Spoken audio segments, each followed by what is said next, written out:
में R.H. व्हीटेकर, जीव विज्ञानी का नाम है R.H. व्हीटेकर, पूरा नाम है रॉबर्ट हार्डिंग व्हीटेकर ने प्रस्तुत किया था।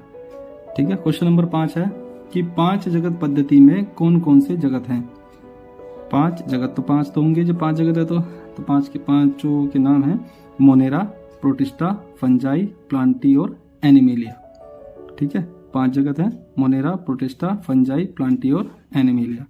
तो अगला क्वेश्चन है कि मोनेरा जगत के अंतर्गत कौन कौन से जीव आते हैं।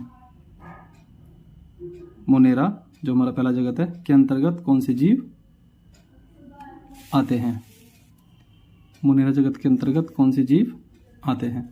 तो मोनेरा जगत के अंतर्गत सभी बैक्टीरिया आते हैं।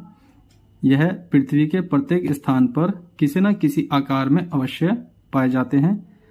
बैक्टीरिया मिट्टी, गर्म जल, ठंडे जल, लवणीय और अलवणीय जल, कैसा लवणीय और अलवणीय जल, मरुस्थल और गहरे समुद्र में भी पाए जाते हैं। मतलब पृथ्वी के लगभग प्रत्येक स्थान पर ये पाए जाएंगे बैक्टीरिया। और बैक्टीरिया आकार के आधार पर 4 प्रकार के होते हैं। पहला गोलाकार, दूसरा छड़ाकार, तीसरा कोमाकार और चौथा सर्पिलाकार। 4 प्रकार हैं, गोलाकार, छड़ाकार, कोमाकार और सर्पिलाकार। इसके बाद अगला क्वेश्चन है कि मोनेरा जगत के मुख्य लक्षण क्या हैं। मोनेरा जगत के मुख्य लक्षण क्या हैं। तो इसका उत्तर है कि जो मोनेरा जगत है इसके जो जीव हैं सूक्ष्म जीवी प्रोकैरियोटिक कोशिका वाले होते हैं। इनमें द्विझिल्ली युक्त कोशिकांग नहीं पाए जाते, मतलब इनकी कोशिकाओं के ऊपर डबल झिल्ली नहीं होती।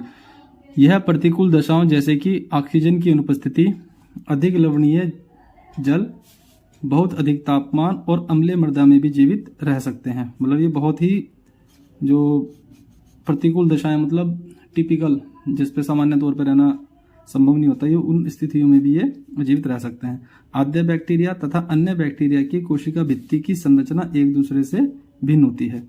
अनेक बैक्टीरिया रूमिनेंट पशुओं जैसे गाय एवं भैंस की आंत में पाए जाते हैं तथा इनके गोबर से मीथेन गैस का उत्पादन होता है। कुछ बैक्टीरिया जो हैं वो ये घास खाने वाले जानवर जैसे गाय और भैंस, इनको रूमिनेंट पशु बोलते हैं, पाए जाते हैं। इनके गोबर से मीथेन गैस का उत्पादन इन बैक्टीरिया के माध्यम से होता है। अगला क्वेश्चन है प्रोटिस्टा जगत के मुख्य लक्षण क्या क्या हैं। प्रश्न, प्रोटिस्टा जगत के मुख्य लक्षण क्या हैं। उत्तर है इसका कि यह यूकैरियोटिक एवं एक कोश के जीव हैं। इनमें विकसित केंद्रक तथा द्विझिल्ली युक्त कोशिकांग पाए जाते हैं। कैसे कोशिकांग पाए जा रहे हैं। द्विझिल्ली यानी इनके कोशिका के जो अंगक होंगे उनके ऊपर झिल्ली की डबल लेयर, बाह्य परत या भीतरी परत, मतलब बाह्य परत और भीतरी परत, 2 प्रकार की परत हो सकती है। ठीक है। इनमें लैंगिक तथा अलैंगिक जनन होता है। कुछ प्रोटिस्टा के सदस्य परजीवी होते हैं, कुछ सदस्य सहजीवी होते हैं और कुछ अपघटक की भांति रहते हैं तथा कुछ प्रकाश संश्लेषी होते हैं। मतलब कुछ तो सहजीवी हैं, कुछ परजीवी हैं, कुछ अपघटक हैं और कुछ प्रकाश संश्लेषी हैं। परजीवी, सहजीवी, अपघटक और प्रकाश संश्लेषी प्रकार के इसके जीव हो सकते हैं। इसके बाद इसमें अगला क्वेश्चन है कि डाइनोफ्लेजिलेट किसे कहते हैं। डाइनोफ्लेजिलेट किसे कहते हैं। तो उत्तर है यह जीवधारी मुख्यतः समुद्री एवं प्रकाश संश्लेषी होते हैं।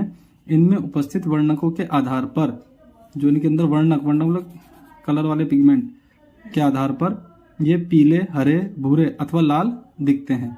इनकी कोशिका भित्ति की बाह्य सतह पर सेल्यूलोज की परत होती है। डाइनोफ्लेजिलेट में 2 कक्षाभ होते हैं। प्रायः लाल डाइनोफ्लेजिलेट की संख्या में विस्फोट होता है जिससे समुद्र का जल लाल तरंगे दिखाने लगता है।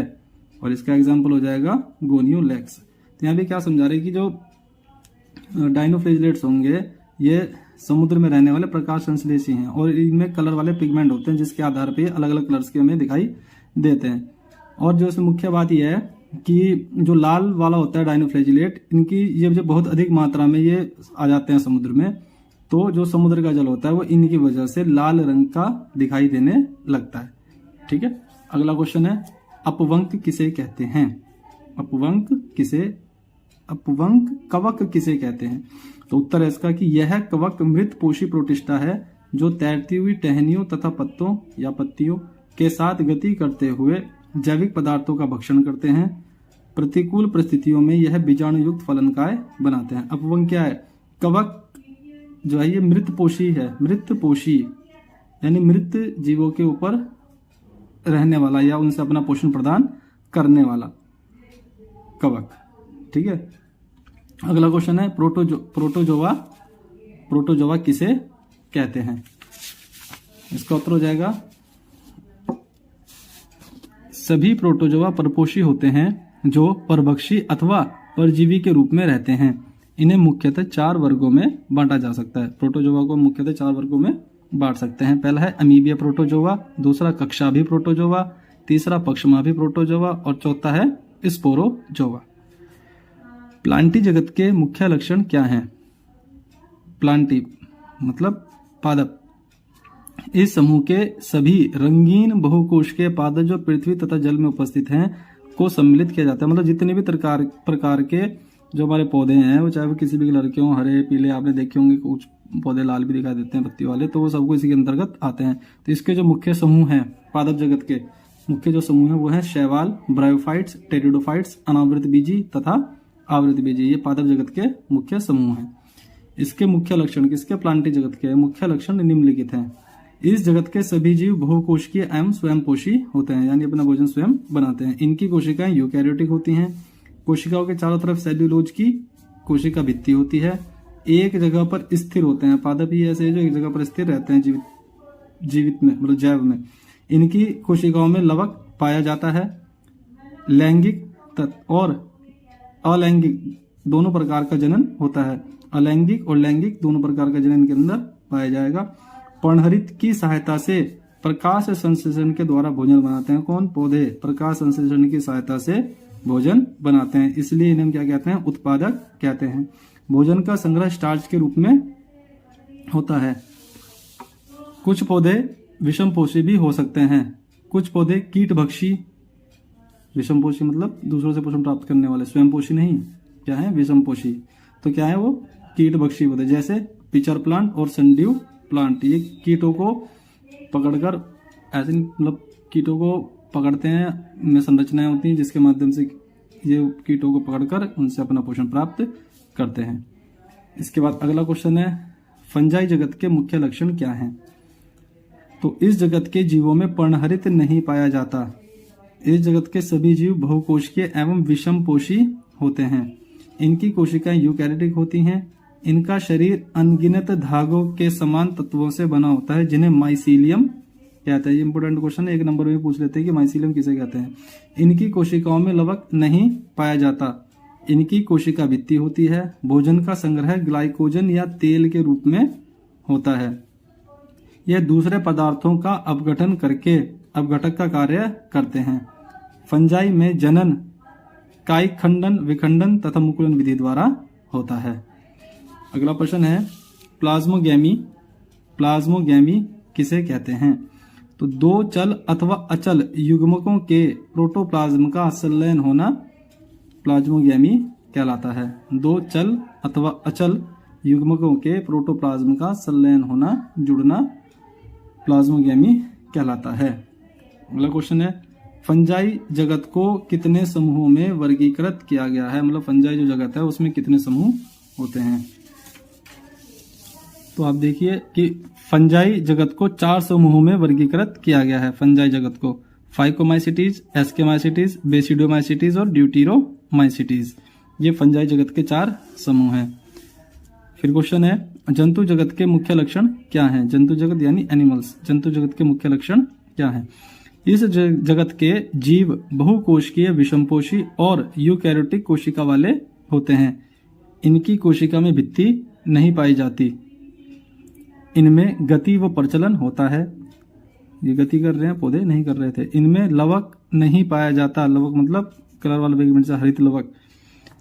अतः अप्रकाश संश्लेषी जीव हैं। अतः यह अप्रकाश संश्लेषी जीव, इन प्रकाश संश्लेषण क्रिया नहीं होगी। इस जगत के जीव उपभोक्ता की श्रेणी में आते हैं। प्रकाश संश्लेषण की क्रिया जिनमें होगी वो उत्पादक की श्रेणी में आएंगे। जिनमें प्रकाश संश्लेषण की क्रिया होगी वो क्या होंगे, उत्पादक, और जिनमें नहीं होगी, अप्रकाश संश्लेषी जीव हैं तो क्या है, उपभोक्ता हैं। इनमें मुख्यतः लैंगिक जनन पाया जाता है। अगला प्रश्न है विषाणु या वायरस क्या है। तो विषाणु शब्द की उत्पत्ति लैटिन शब्द वायरस से हुई है, जिसका अर्थ है विषैला तरल। विषाणु का अर्थ है विषैला तरल। इवानोवस्की जो रूसी वैज्ञानिक थे, इन्होंने तंबाकू के जो रोगी पौधे थे, तंबाकू का जो पौधा आता है वो रोगी अवस्था में था, उसमें कोई समस्या आती, तो जब उस पर चेक किया तो उन्हें उस पर क्या मिला, मोजैक वायरस उनको पता चला। और जो एक वैज्ञानिक थे स्टेनली, उन्होंने टीएमवी यानी टोबैको मोजैक वायरस को क्रिस्टलीकृत किया। विषाणु के अध्ययन को वायरोलॉजी कहते हैं।